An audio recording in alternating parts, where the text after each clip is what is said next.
Somos estudiantes de la Universidad Piloto de Colombia de la materia de Economía y Finanzas Internacionales del programa de Ingeniería Financiera. Los tres temas a tratar el día de hoy son GATT, Banco Mundial y Fondo Monetario Internacional. Les voy a hablar del GATT. Principalmente el GATT fue un acuerdo que inició en el 1947, ya que después de la Segunda Guerra Mundial varios países, más para ser exactos 15 países en el 47, decidieron realizar un acuerdo para aumentar la economía mundial en ese momento, ya que después de la guerra, del incidente, el mundo quedó muy afectado. Ya para el 1948, en total fueron 23 países que firmaron el Acta de La Habana. En ese principio, el principal objetivo del GATT en ese momento era disminuir los aranceles y aumentar el comercio mundial. Esa carta, como lo mencionaba, se llamaba la Carta de La Habana, pero después, en el 48, el 1 de enero, de acuerdo a varias reuniones en el 47, el 1 de enero sale a funcionar la Carta de La Habana, pero con nombre de GATT, que es Acuerdo General de Aduanas y Comercio. Bueno, como les venía diciendo, ¿qué es el GATT? El GATT, entre la década de 1960, contribuyó a un crecimiento mundial debido al éxito en las continuas reducciones de aranceles. Esto era con el fin, pues como les comentaba, de aumentar el comercio internacional y bajar los aranceles a cada producto. Los principales objetivos del GATT es promover el comercio internacional suprimiendo gravámenes y restricciones, lo que debe hacerse a través de negociaciones o ruedas. Otro objetivo es tratar de concluir acuerdos encaminados a obtener base de reciprocidad y de mutuas ventajas. Esto quiere decir que la reducción de los aranceles aduaneros y otros obstáculos al comercio, y eliminar todo trato discriminativo en materia de comercio internacional. Y otro objetivo es elevar el bienestar en todo el mundo. Esto es controlar que se optimizaran y aprovecharan adecuadamente todos los recursos productivos y libre comercio internacional. Las funciones principales las principales funciones era promover varias rondas de negociaciones multilaterales de las tarifas aduaneras y establecer un sistema de normas, preceptos o códigos que rigen al comercio internacional. A continuación vamos a ver una línea de tiempo del GATT entre los años 48 a 1994. En 1945, 15 países iniciales iniciaron negociaciones encaminados a reducir y consolidar los aranceles aduaneros. Acaba como le venía diciendo, acaba la Segunda Guerra Mundial. Estos países deseaban impulsar rápidamente la liberación del comercio mundial y aumentar la economía, ya que el mundo quedó muy afectado. En el 47 ya no eran 15 países sino 23 países, entre ellos estaba Australia, Bélgica, Birmania, Brasil, Canadá, Estados Unidos, Cuba, India, Líbano, y entre el 47 hubo 3 reuniones en el cual ratificaron que el 1 de enero iniciaría el GATT, ya que inicialmente en el 47 quedó escrito como la Carta de La Habana, que después del 48 tomaría el nombre de Acuerdo General sobre Aranceles y Comercio. Del 46 al 47 se da origen al GATT. Ya entre los años del 53 más o menos al 86 se da la Declaración de Punta del Este. Esto se da inicio a la ronda de Marras, en donde ya 117 países firman un acuerdo que principalmente es la liberación comercial, además de la transformación del GATT. ¿Qué pasó en esa declaración? Los principales acuerdos fue la apertura del mercado monetario y el aumento de la protección intelectual. Ya en el 93 hay varias series de firmas de acuerdos comerciales, se firman 18 nuevos acuerdos, y en el 94 se da un preámbulo para la transformación del GATT, que en su momento va a ser la OMC, que es la Organización Monetaria de Comercio. Antes del 94 se da la creación de zona libre de comercio entre Canadá y Estados Unidos de Norteamérica y México. Esto lo creó en una reunión ministerial llamada Marrakech, y se suscribe el verdadero papel de la OMC en un sistema unilateral de comercio en el mundo. En el 95, después de varias rondas, se da un acuerdo que es en Uruguay, que se llama la Ronda de Uruguay. Ahí es donde nace la OMC. Nace la OMC como sucesora del GATT. Los 75 países ya miembros del GATT más la Unión Europea se convirtieron en los nuevos miembros y fundadores de la OMC.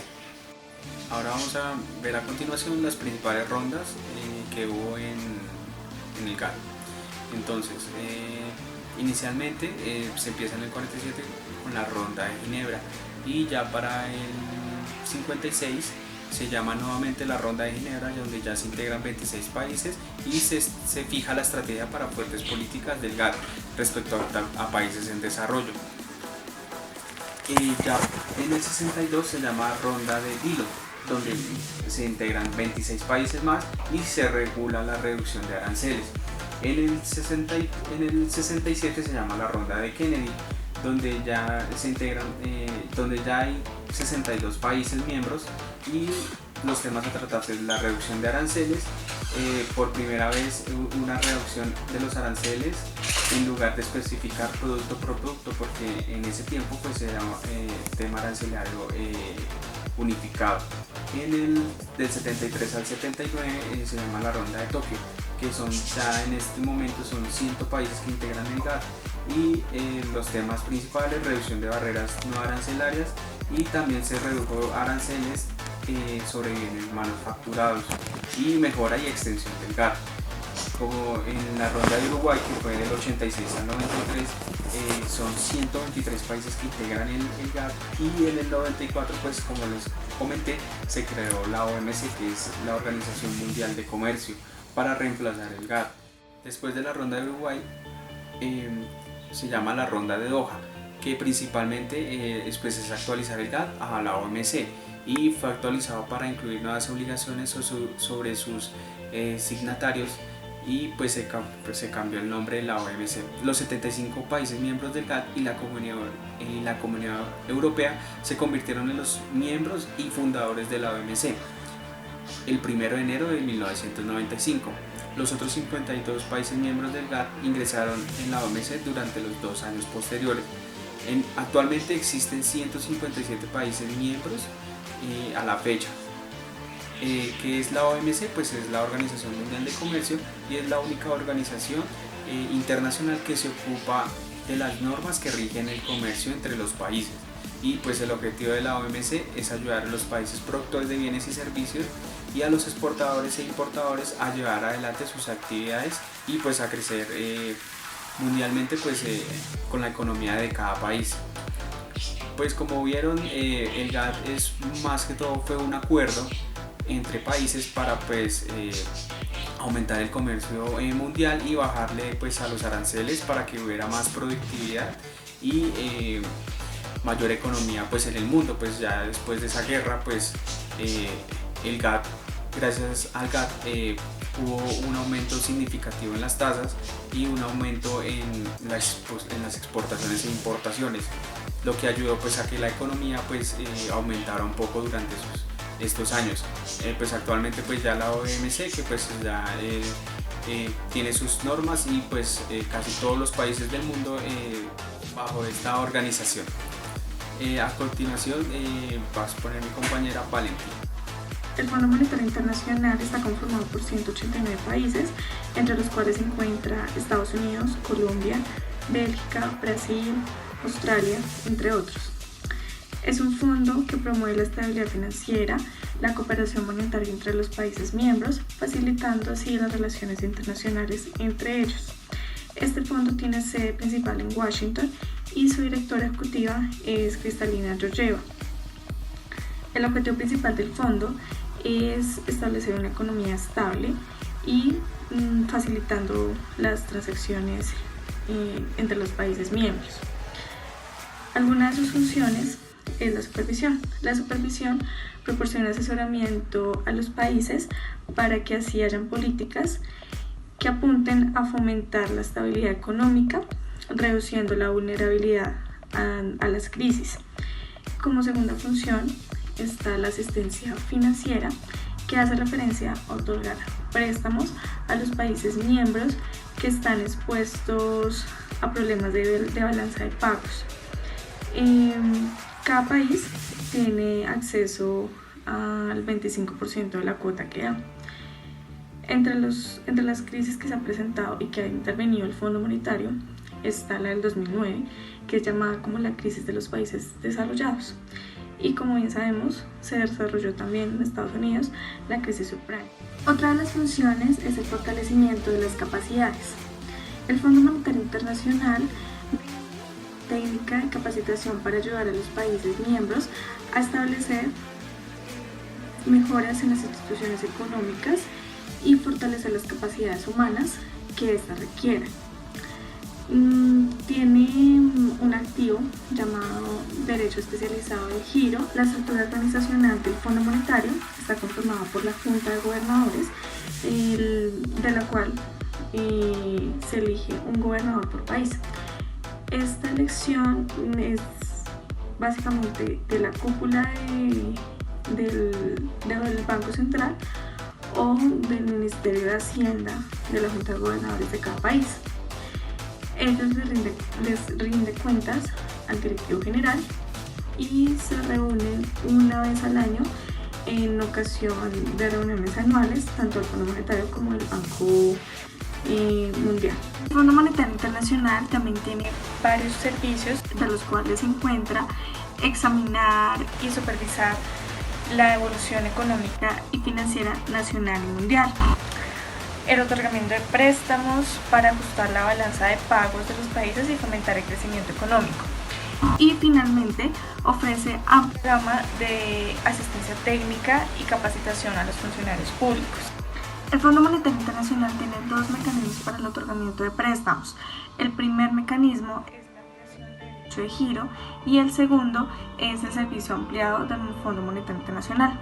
Para la ampliación de derecho de giro, los países o los miembros pueden otorgar préstamos durante 1 a 2 años para financiar los programas de estabilización, y para el pago de préstamos son realizados a través de un periodo de 3 a 5 años. Bajo el servicio ampliado del Fondo Monetario Internacional, los países miembros pueden obtener préstamos por un periodo de 3 a 4 años y los pagos se realizan a lo largo de un periodo de 5 a 10 años. Para finalizar, a diferencia del Banco Central y los bancos regionales de desarrollo, el fondo actúa de hecho como depositario por las monedas de los países miembros y parte de sus reservas. Utiliza este fondo de monedas y activos de reserva para conceder crédito a los países miembros si las dificultades económicas que puedan ocasionarle se vean reflejadas en su balanza de pagos, como ya lo explicaba anteriormente. El crédito ordinario del Fondo Monetario Internacional se financia por el capital suscrito de cada país miembro. Este capital es administrado y supervisado por el Departamento General. La suscripción de capital es la cuota que tiene que dar cada país miembro al fondo.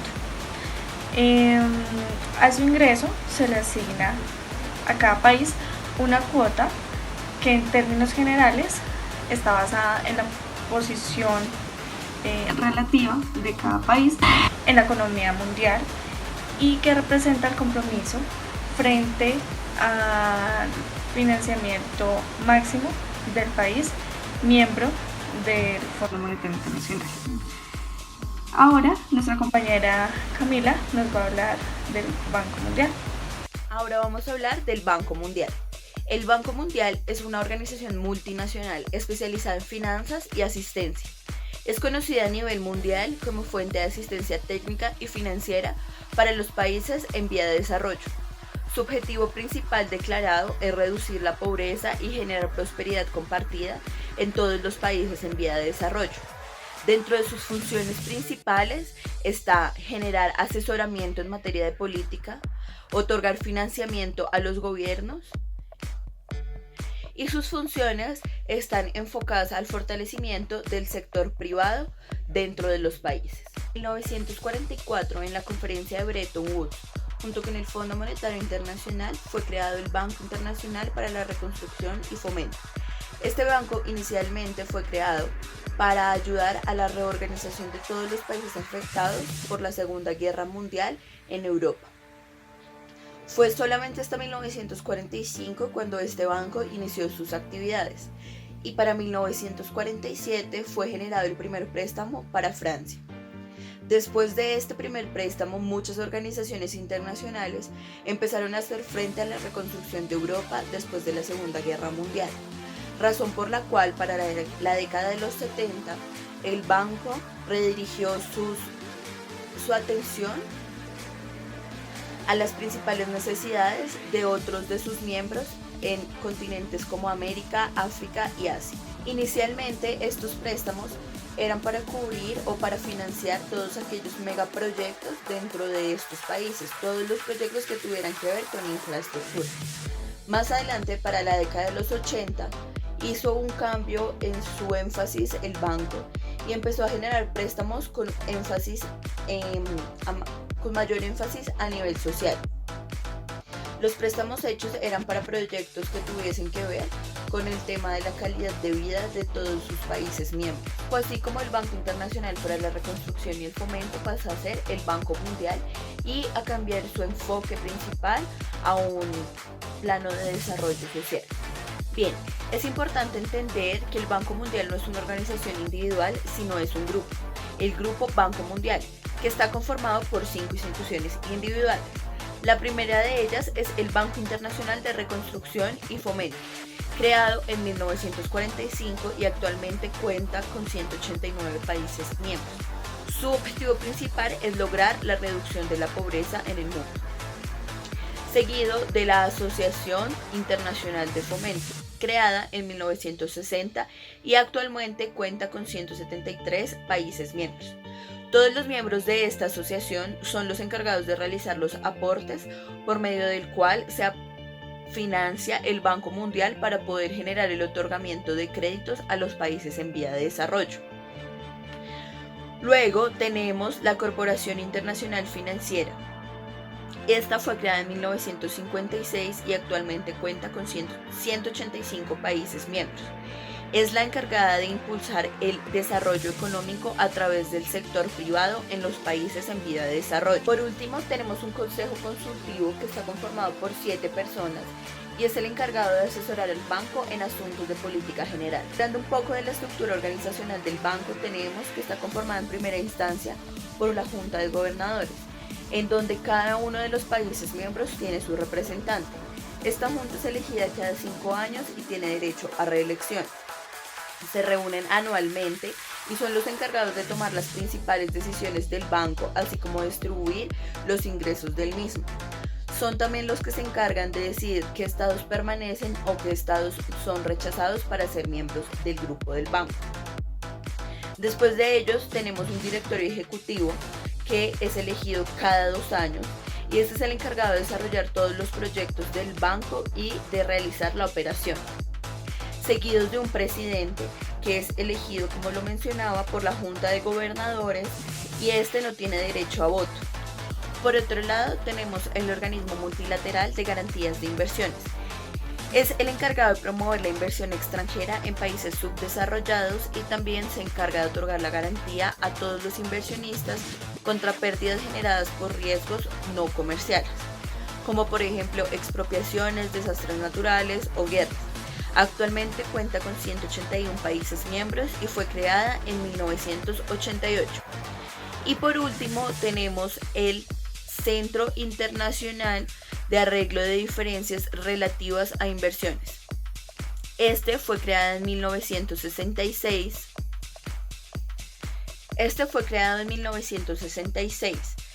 Actualmente cuenta con 154 países miembros y es el encargado de proporcionar servicios internacionales de conciliación y arbitraje de diferencias, todo respecto a diferencias en cuanto a inversión extranjera. Por último, el banco ofrece diferentes tipos de préstamo.